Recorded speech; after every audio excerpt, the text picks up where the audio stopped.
Dengan pesona dan pengalamannya, Ben telah berhasil memenangkan rasa hormat mereka.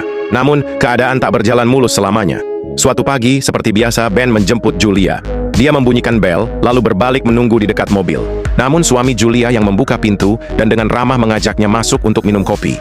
Awalnya Ben menolak dengan sopan, tapi sang suami bersikeras. Akhirnya Ben masuk ke dalam. Di sana, dia bertemu putri Julia. Itulah pertemuan pertama mereka, tapi gadis kecil itu langsung menyukainya. Ketika Julia melihat Ben di rumahnya, dia terkejut. Julia sangat menghargai privasinya, dan baginya, ini seperti batasan yang telah dilanggar. Dia tidak mengatakan apa-apa, tapi dalam perjalanan ke kantor, dia mengirim pesan ke HRD.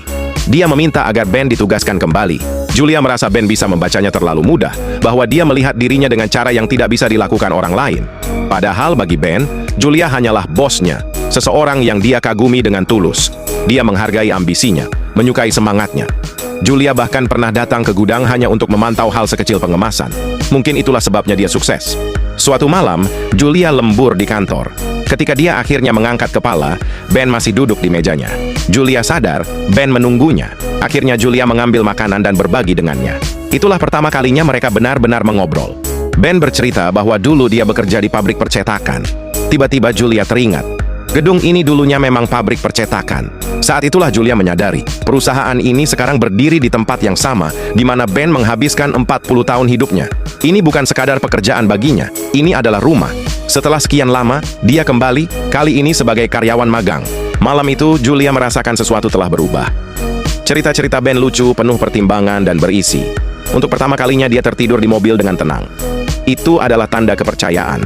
Keesokan harinya Julia berangkat kerja dengan semangat. Namun, begitu masuk mobil, dia heran kenapa sopirnya ganti. Barulah dia ingat, dia telah meminta Ben ditugaskan ulang. Penyesalan langsung menghantamnya. Sopir baru itu tidak tahu rutenya, hampir menyebabkan kecelakaan. Akhirnya Julia harus menyetir sendiri. Sesampainya di kantor, hal pertama yang dia pikirkan adalah menemui Ben, meminta maaf, dan membawanya kembali. Tapi Ben tidak ada. Dia bertanya ke sana-sini, mencarinya di mana-mana, dan saat itulah dia menemukan sebuah rahasia yang akan mengubah hidupnya selamanya.